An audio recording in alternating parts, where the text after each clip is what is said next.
Welcome back to the Gridiron Expert, continuing our predictions for every single bowl game. And today, we've got 5 more for you, all of them coming before Christmas Day. Got a lot of great games on deck, so we're not going to delay any further. But before we fully get into this, we do want to welcome you back to our channel. We do ask that you like this video, comment, subscribe, share the videos as we continue through this bowl season, and also check out everything down in the description below. That includes not just our expert picks, which has our holiday special there, which will give you every single college football bowl game spread pick, every NFL playoff game spread pick, and the final month of the NFL regular season. All of those spread picks for one low price over on thegridironexpert.com. Check that out, the link down in the description below, and sign up for our ESPN College Football Bowl Pick'em group. We want you to sign up for that. The link to that down in the description below. Sign up for that today, and if you win, you get a full year's worth of expert picks. So a lot of fun stuff down in the description. Go check it out. Become a member of our GE Nation. All right, we said we got 5 games coming your way all before Christmas. One's on Christmas Eve, but all these games before Christmas Day. We'll start over in the Cure Bowl, and if you're subscribed to our free Gridiron Expert newsletter, you can go sign up for that over on thegridironexpert.com. You know that I'm a huge fan of this game. You know I'm really looking forward to the Cure Bowl between Ohio and Jacksonville State. And that sounds random. A lot of people aren't going to talk about this bowl game. But there's 2 big storylines I'm watching in this game, maybe even 3. Number 1, it's a battle between 2 teams that won their conferences. One of the, 2 bowl games, I think, that feature conference champions going up against each other outside of the playoff, of course. You've got Ohio, who dominated in the MAC championship, finally breaking through and winning the MAC. Jacksonville State dominating in the Conference USA championship, beating Western Kentucky by 40. So that's one storyline. The other storyline is that both of these teams' head coaches are gone. Ohio's Tim Albin left the Bobcats to go take the job at Charlotte, and Rich Rodriguez at Jacksonville State left to return to West Virginia. So major changes for both these teams. As of this video, we have not seen many opt-outs. We have not seen many transfers. That, of course, could happen over the next week or so as we get closer to game time. So something to monitor. But what this ultimately comes down to is it's a great battle between teams that know how to run the football. They know how to run the football. Ohio is 12th in the nation, averaging over 212 rushing yards per game. Anthony Tyus leads the way with over 1,100 rushing yards on the year. Jacksonville State, 2nd in the country in rushing yards per game, 2nd only behind Army. They average over 267 rushing yards per game, led by Trey Stewart, over 1,600 yards, and their quarterback, Tyler Huff, who has over 1,300 rushing yards on the year and 14 rushing touchdowns. So this is a battle between 2 teams. You question the motivation. How are they going to respond after losing both their head coaches? Are these teams going to continue to ground and pound and do it successfully like they have all year? I'm going to say yes, but in a game like this, you've got to go with the team that has the better defense, and that absolutely is Ohio. The Bobcats are phenomenal defensively. Jacksonville State is not. The Gamecocks, 95th against the run, allowing over 170 rushing yards per game. Ohio, 5th in the nation against the run, allowing just 95 rushing yards per game. So the Bobcats not only have the better defense, they can run the ball just as well as Jacksonville State. They are more battle-tested than the Gamecocks. Give me Ohio to win this game, capping off a very, very successful season for them. Let's go to the Gasparilla Bowl, Tulane and Florida. Very intriguing one there. Very intriguing one there. And I will say this, I got to give a lot of credit to Billy Napier and the Gators, man. A lot of us, including myself, did not have Florida making a bowl game. They faced arguably the toughest schedule in the country, faced 11 Power 4 opponents this year. 11 Power 4 opponents, and they managed to go 7-5. Not just 6-6, they clinched a winning record regardless of what happens in this bowl game. So major, major props to Billy Napier and the Gators for what they did this year. 7-5 for some isn't a great record, but with that schedule, I think it's phenomenal. Tulane went 9-4, made the American Championship in year 1 under John Summerall, but did lose that game in blowout fashion to Army. To me, this game is a Florida win, and it's a no-brainer.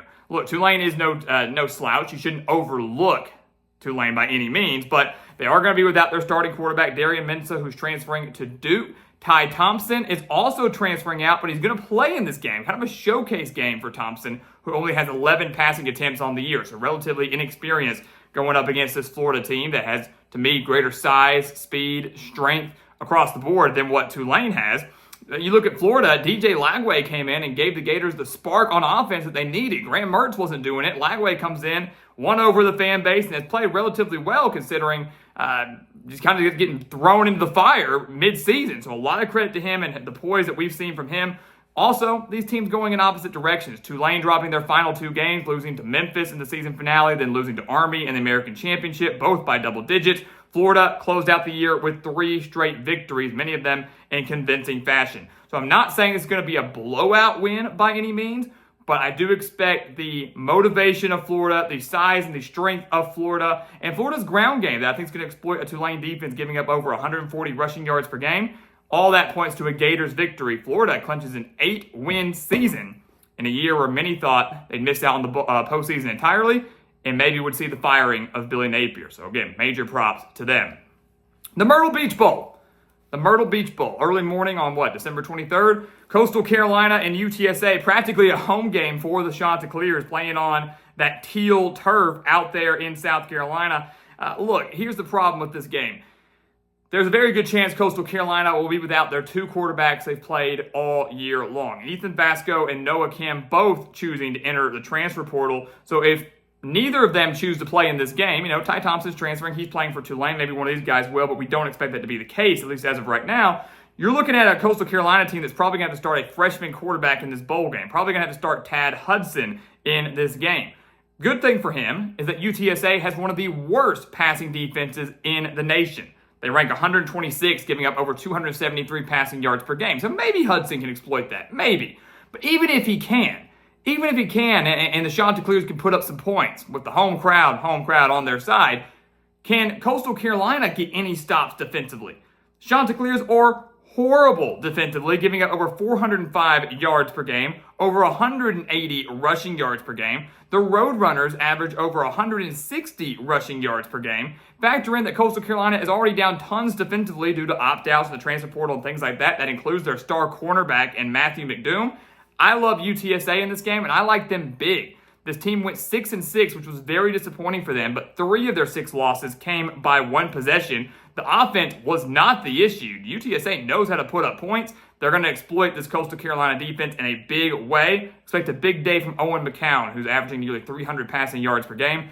UTSA wins this game, clinches a winning season once again. All right, the Idaho Potato Bowl. We got the teal turf game, and then we got the Smurf turf game. How about that? Going all the way up to Boise for Northern Illinois in Fresno State. And unfortunately, another game where there are just so many opt-outs. So many opt-outs across the board. You start with Northern Illinois opt-outs and transfer portals. Typically, if you enter the transfer portal, you're not going to play in the game, things like that.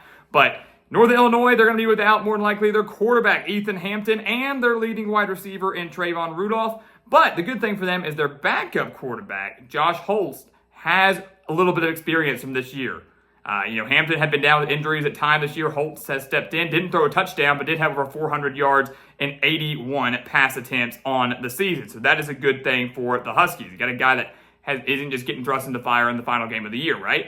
Fresno State, meanwhile, they've got a new coach coming in, Matt Entz, the former North Dakota State head coach, going to be the new head man of the Bulldogs. So that's exciting for them. A great hire, in my opinion. But in this game, they're more than likely going to be without their quarterback, Mikey Keene, their number 2 wide receiver in Jalen Moss, their number 3 wide receiver in Raylan Sharp, and potentially, the time of this video is not the case yet, but wouldn't be surprised if it changes, their number 1 wide receiver in Matt Delina. So you could be without your top 3 receivers and your star quarterback, and then, of course, a handful of starters on the defensive side of the ball. So with both these teams down a lot of offensive starters and a lot of offensive playmakers, you have to look to the defense.